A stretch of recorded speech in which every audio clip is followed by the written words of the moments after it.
So yeah, I guess we're ready to get started there. Okay. So this is a Future Is series.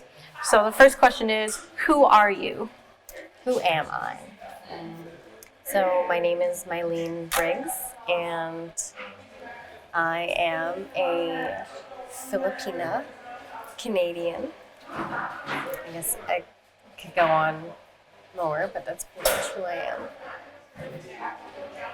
in terms of my name.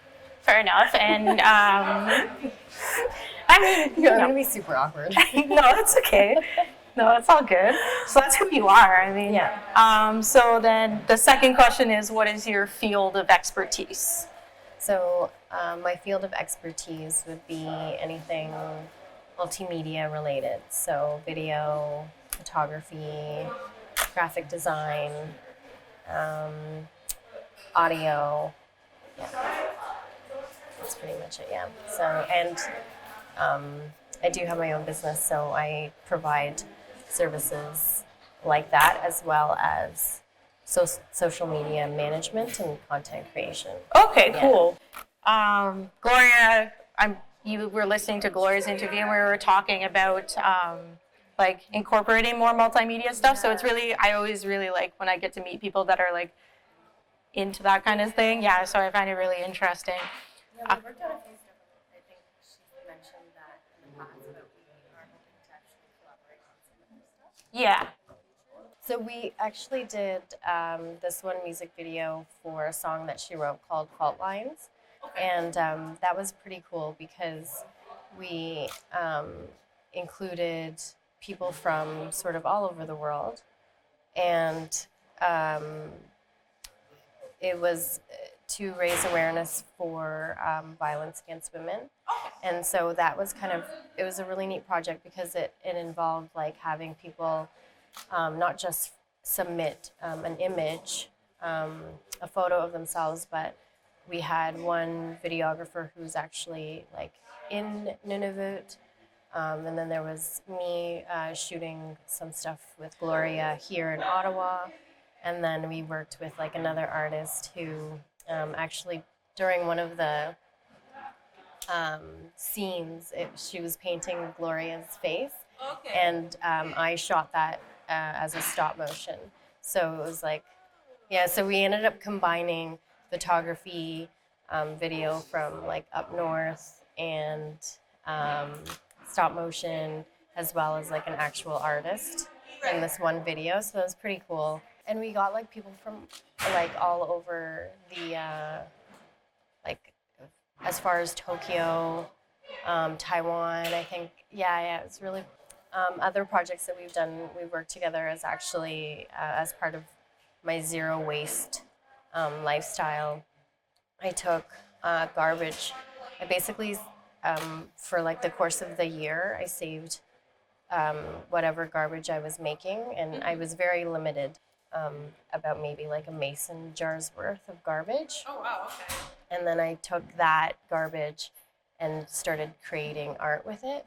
And Gloria at that time actually started collecting sound bites of music and really things that were related to the environment, and like created that into like a song. And I would live paint using the garbage from my jar while she played. So the third question I have is, what is your favorite thing? I guess we kind of talked about it in some form, but maybe that's not your favorite thing. Mm-hmm. But what is your favorite thing about the creative community in Ottawa?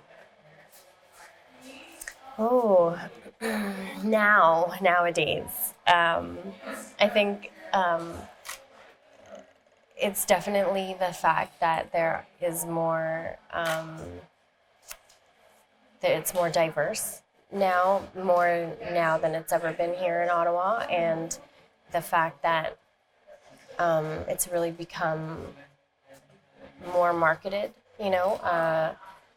more visible, that's definitely one of my favorite things, that there's like more funding as well, and that there's more an openness to like explore different viewpoints and stories, and representing different people's stories and what they can bring, what they've brought to this community, and how that they shaped this community. Yeah. I definitely feel like that's one of my favorite things. One of the things that I really like about it is now I feel like in some form safer. Yeah. Because I see that there's other people like me Yeah. or like Yeah. understand where I'm coming from. The room feels a little bit safer. Yeah. Yeah, absolutely. I'm just wondering, like, are you just involved in like, let's say, photography, video, and like do you music or anything like that? Yes. So, in terms of, I guess, how I'm involved within the creative space in Ottawa, I do run a nonprofit called Art in Action. Okay. And so what we do is provide free art programming to youth facing barriers in the Ottawa community, and as well previously in Nunavut, in Arviat, Nunavut. And that was in 2014 that we started it, and it's since grown, providing things like fine arts, media related projects like video, collaborations across the country with different arts organizations, as well as like being able to partner with different organizations as well that are working with youth. Yeah. And so it's really been through art that I've been able to become more involved in the community, but not just in terms of people who are artists within the community, but people who have also are facing different barriers, or such as like physical barriers. We did a workshop with the Canadian National Institute for the Blind, actually. A huge learning curve, one of the kids, actually, he was really, really cute. He would be finished his art piece and then try to find whatever he could find in the room. Like usually it was the microwave, and just push all of the buttons, right? So he'd be like, oh, I like that sound, or things with even like painting would be like, oh, that sound of that, sponge or that like paint coming out of the bottle is like more interesting than the actual like physical doing, right?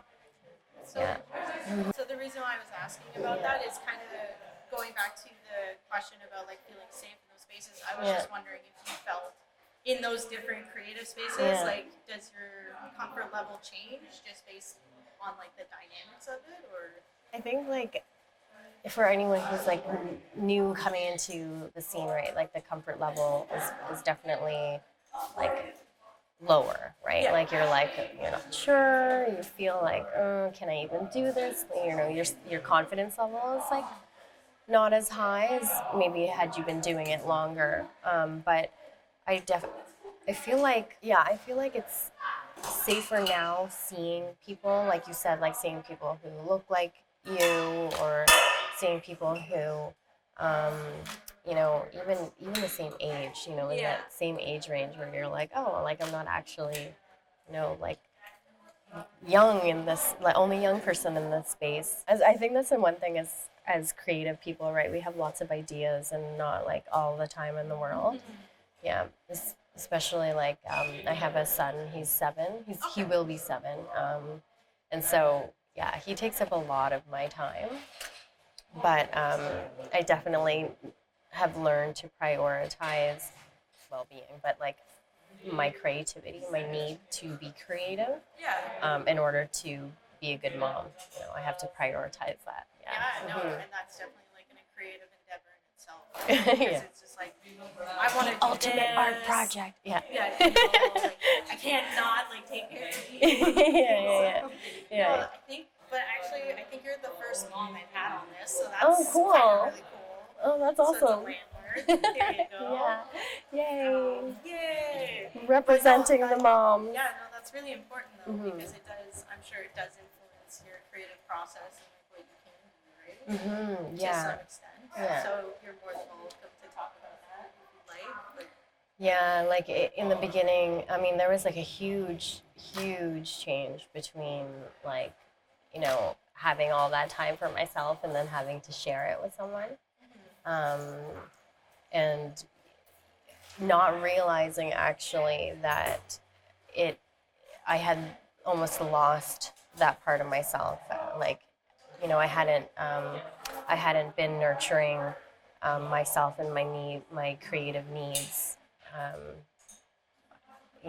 Realizing that that was happening. It took a while, right? Like he will be, he like I said, he would be 7, and I almost feel like there was probably like a good 3 or 4 years of his life where I really wasn't doing anything. And if I was doing something, it was like not very good creatively or like very minimal.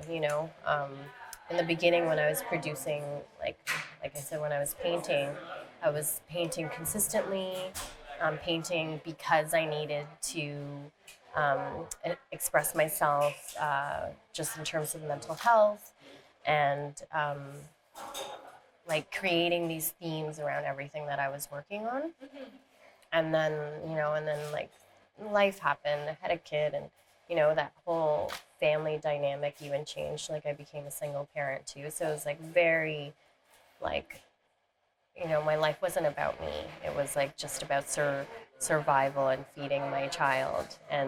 But that really took a toll, right? Like on my mental health. So for me to get to this place now where I'm like, okay, like I actually need to, put myself first. I actually need to be creating, and I need to be setting these goals. And even if they're just like small goals of like, okay, today I'm just going to like write for 5 minutes. I feel like, okay, if I can give myself very small goals, then they don't seem so overwhelming, right? Yeah, yeah, I think it's like all about baby steps too, because um, yeah, exactly. Because I was talking to someone about this, and it was like after they had like a very traumatic experience, and they were telling me that like getting back into that area where they experienced the trauma was a lot, and that it required them to take baby steps, but they couldn't like not do it, right? Because it's like this is a part of them, and so like I can imagine that like it does take a lot out of you, and then when you do get those times for yourself, it's kind of like, can I do this as like self-care, or is this like too much of a task, Yeah, exactly. Yeah. That's definitely one of the things that it's like struggling with is like, okay, I only have so many hours in the day. At the time too, well, even now, managing my business um, was definitely like, I don't sometimes I don't even know like where the time went or how I did it. But it was like I was very focused, like I was like tunnel vision to get the task done, right? So Right. um, but he was he took a lot out of me, but he also was like a huge driving force. Like without him, I wouldn't have had the courage to jump straight into my business. I wouldn't have had the courage to step out of my comfort zone and present myself to the community in these ways that are helpful and are contribute. So then that leads us into our next question, which kind of was addressed. But do you have any, maybe it's a different significant moment, but do you have a significant moment from working within the creative community in Ottawa? I don't know if I have a favorite. Like, I don't know if there's one thing that I could say is one of my favorites. Like, I have like one project that I worked on actually with my friend Elliot. Once a year, I would do these call outs, and I would call them love projects for my company. And so I did this call out saying, we'll do a free photo shoot. Just tell me a little bit about your story, and tell me why, you know, why you, right? Actually, Elliot reached out, and they were like, here's my story. I'd really like to capture this. I'd really like to capture it, both being in a feminine sense and both in a masculine sense as well.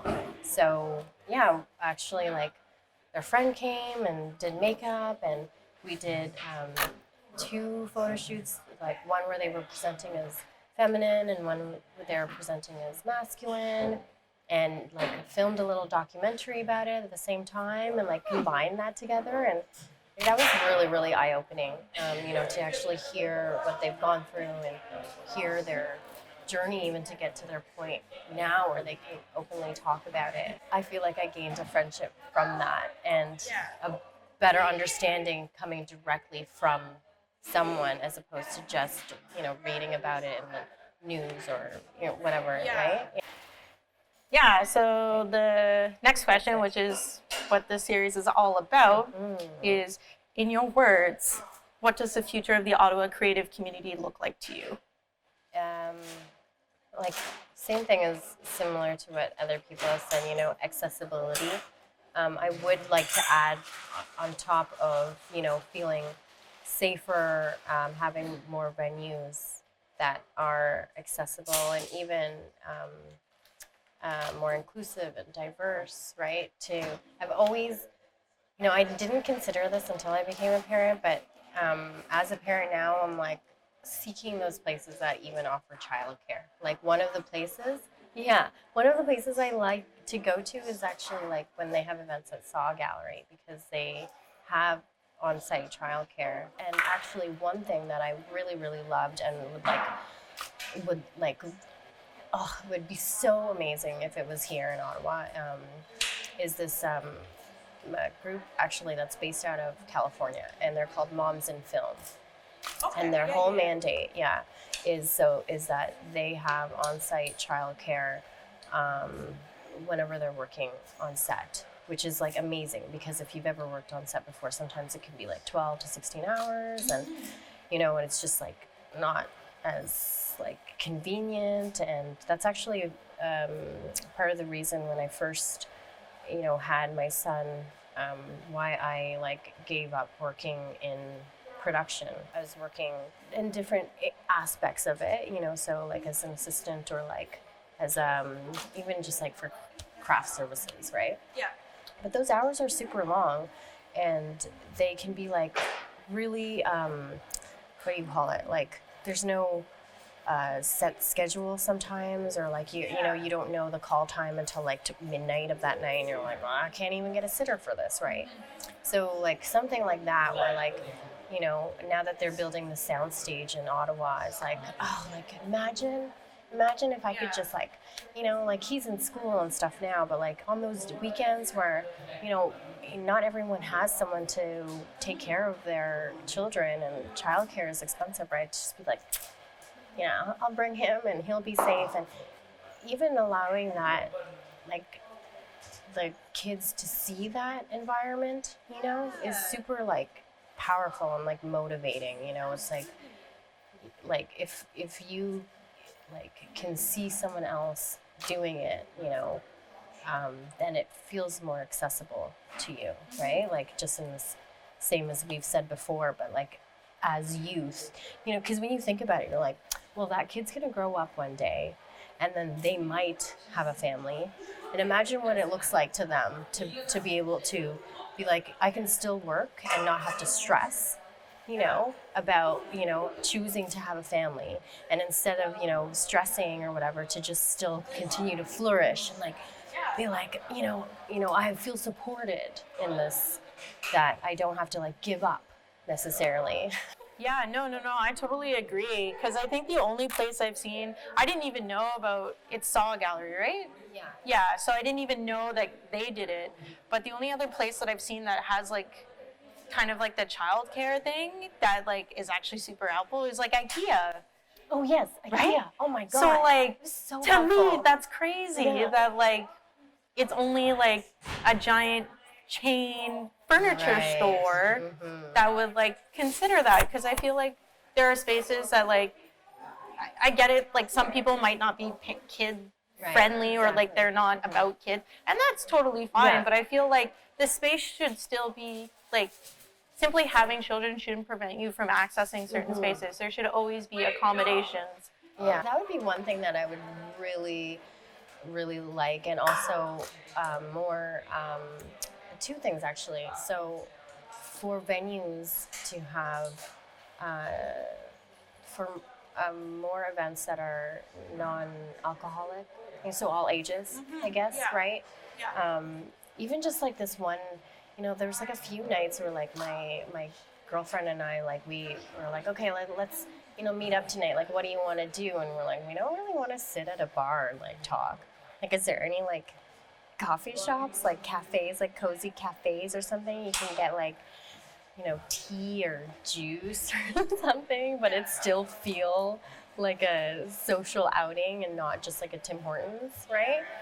Yeah, that would be really cool. Is like having something like that where it's more all ages, not as late, right? And having that like still party vibe, right? Yeah. No, absolutely.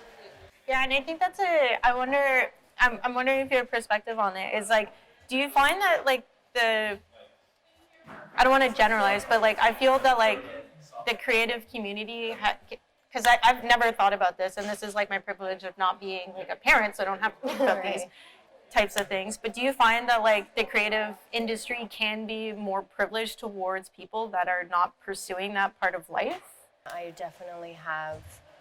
Um, yeah, I definitely feel like it's been, very. It's catering the majority. It's catering people, who may not necessarily, you know, choose that option, who are easier to access, easier. They have an easier chance of, being available whenever, and so that's been really actually frustrating for me, especially doing, having these meetings when I meet with clients or potential clients, having some of the meetings with more of the, male dominant industry folk. It's like they've already had this judgment, like a prejudgment before we can even like get on with like the project. I feel like I hope that like in the future that it is more inclusive to everyone and more supportive of people who choose to have families, because then it's just like less stressful in general, like, right, like we already got a lot of stuff to stress about. Like, why do we have to also stress about wanting to continue our career and raise a family? Yeah. Right? Yeah. It's super frustrating. Like, just even like in certain meetings that I've had, like I've specifically left out the fact that I have a kid, because like it's like that person will automatically be like, nah, I don't want to work with her, Yeah. like she might not be reliable, and it's like, you don't Yeah. know me. And then the last question I have is there anything else you would like to share? Like, you're more than welcome to talk about your different projects or your different businesses, although I will link those as well when I post this, so. Other projects that I would like to share. No. Well, yeah, maybe the one that I did talk about with you briefly, which I was like, shh, don't say anything. But it's like my upcoming EP, my poetry and music project that I'm coming out with. And other than that, I will give a special shout out to my friend Mimi, who is holding down this community called Newcomers in Ottawa. Okay, yeah. Yeah, and like it has like almost 2,000 members, and she like pours her heart and soul into this project to like get people from the community together who are new to Ottawa and do fun, cool stuff. That's awesome. Yeah, so I've been like helping her a little bit with that, but mainly like lifting her up, as opposed to just taking on more responsibility. But yeah, so yeah, that would be like one thing that I definitely, in terms of like, even for people who are new to the scene, that group has a lot of talent in it and a lot of opportunity to collaborate and Yeah. share like cool stories. There is another project that we're working on that I can't talk about, but it does have to do with newcomers in Ottawa. So that's the other. So you gotta stay tuned for that. Yeah, absolutely. No, that's awesome. Yeah. So if you're interested in learning about newcomers, I will include links to that as well. Be sure to check them out and support. And so thank you so much for coming in. I really appreciate that. It's so nice to meet you. Yeah, it was so nice to meet you too. See now, like Now we're community friends. building.